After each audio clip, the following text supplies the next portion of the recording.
আমি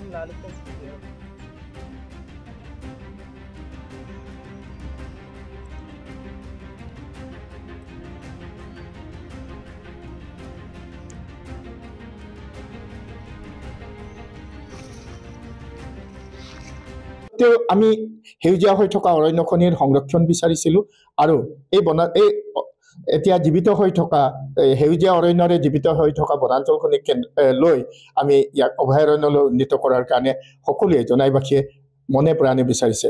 কিন্তু এতিয়া দেখা গৈছে যে সিদিনা কাষতে পবা বনাঞ্চলৰ 3 মাইল বিখণ্ড আছে আৰু বন বিভাগৰ তাত বিষয়া কৰ্মচাৰী আছে, গিজগিজা আছে, কিন্তু তাৰ কাষতে গছ কাটিছে। এই গছ কটাৰ কাৰণে আমি প্ৰকৃতি কৰ্মী জনাইবাসী সচেতন ৰাইজে অতিশয় চিন্তিত হৈছোঁ আৰু বন বিভাগক আমি এই কথা উনুকিয়াব বিচাৰিছোঁ, এই কাৰ্য অতি সোনকালে বন্ধ কৰক আৰু এই কাৰ্য বন্ধ কৰিবৰ কাৰণে যথোপযুক্ত পদক্ষেপ লওক। তাৰোপৰি যিসকল চোৰাং ব্যৱসায়ী এই কাৰ্যত লিপ্ত হৈছে তেওঁলোককো আমি সকীয়াই দিব বিচাৰিছোঁ, আপোনালোক এই কাৰ্যৰ পৰা বিৰত থাকক। পবা হৈছে ধেমাজি জিলাৰ জীৱন ৰেখাস্বৰূপ আৰু পবাৰ অনিষ্ট হ'ব পৰা যিকোনো কাম জনাইবাসীয়ে কেতিয়াও সহজে গ্ৰহণ নকৰে আৰু আমি বন বিভাগকো এই কথা আঙুলিয়াই দিব বিচাৰিছোঁ, আপোনালোক ইয়াত যথেষ্ট আপোনালোকৰ বন কৰ্মী আছে আৰু আপোনালোকৰ বন খণ্ডৰ কাষতেই এই ধ্বংস কাৰ্য চলি আছে। গতিকে আপোনালোকৰ নিশ্চয় বনাঞ্চলখনিক সুৰক্ষা দিয়াত আপোনালোক যিদৰে গুৰুত্ব দিব লাগে সেইদৰে গুৰুত্ব দিয়া নাই। গতিকে আমি বন বিভাগ আৰু সমজিলা কৰ্তৃপক্ষক এই মাধ্যমেদি আমি জনাব বিচাৰিছোঁ যে আপোনালোক এই কথাটো গুৰুত্ব সহকাৰে গ্ৰহণ কৰক, অন্যথাই আমাৰ ধেমাজি জিলাৰ একমাত্ৰ অক্ষত অৱস্থাত থকা বনাঞ্চলখনি ইতিমধ্যে বেদখলকাৰীয়ে বহুত বনভূমি মাটি বেদখল কৰি পেলালে। ইপিনে চিয়াং নদী খহনীয়াৰ ফলত বহুত জাহ গ'ল। 10,221 হেক্টৰ ভূমিৰ ঠাইত এতিয়া বৰ্তমান কেৱল 6-7 হাজাৰমান হেক্টৰ ভূমি আছে আৰু ইপিনে পবা বনাঞ্চলৰ লগত কবু চাপৰিৰ বিশাল গাঁথনি অঞ্চল নতুনকৈ সংলগ্ন হৈছে। আমাৰ মাজত আশাৰ সঞ্চাৰিত হৈছে। ইয়াক অভয়াৰণ্যলৈ সোনকালে উন্নীত কৰাৰ কাৰণে অসম চৰকাৰে যথোপযুক্ত পদক্ষেপ গ্ৰহণ কৰিছে। তাৰ ভিতৰতে যদি এনেকৈ গছ কটা কাৰ্য যদি অবাধে চলি থাকে, বন কৰ্মচাৰীয়ে যদি ইয়াক গুৰুত্ব নিদিয়ে, তেতিয়া সেইটো বৰ চিন্তনীয় বিষয়।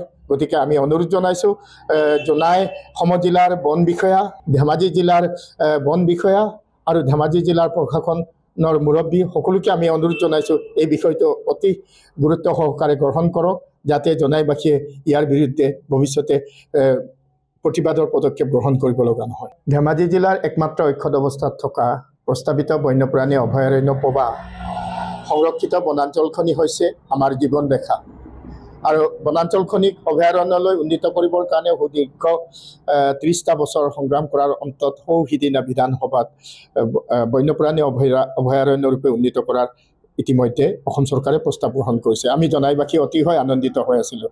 সেই উপলক্ষে যোৱা ফেব্ৰুৱাৰী মাহত পবা বৰ্ষা অৰণ্য মহোৎসৱো উদযাপন কৰা হ'ল। কিন্তু পৰিতাপৰ বিষয় যে বনাঞ্চলখনি বৰ্তমান এক শ্ৰেণীৰ চোৰাং কাঠৰ ব্যৱসায়ীয়ে গোপনে গছ কাটি তহিলং কৰিবলৈ আৰম্ভ কৰিছে। উল্লেখযোগ্য যে পবা বনাঞ্চলৰ 3 মাইল বিট অফিচৰ কাষতে থকা যিটো ৰাস্তাৰ বাওঁফালে যি অৰণ্য অঞ্চল আছে, সেই অৰণ্য অঞ্চল ক্ৰমান্বয়ে এক শ্ৰেণী বেদখলকাৰীয়ে মনে মনে গোপনে বৃহৎ বৃহৎ গছ কাটি পেলাব আৰম্ভ কৰিছে।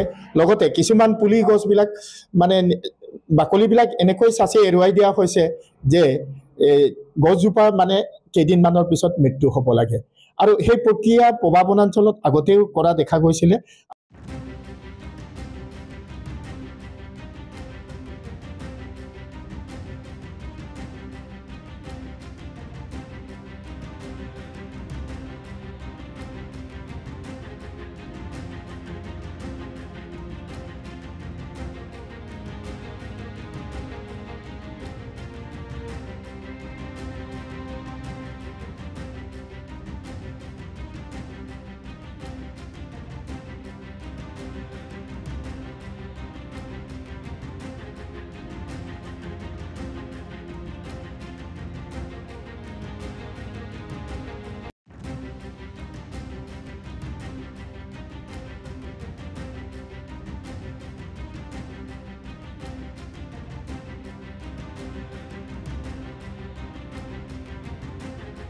যিকোনো খবৰৰ বাবে যোগাযোগ কৰক 7099017330 লগতে 7099017110 নম্বৰত।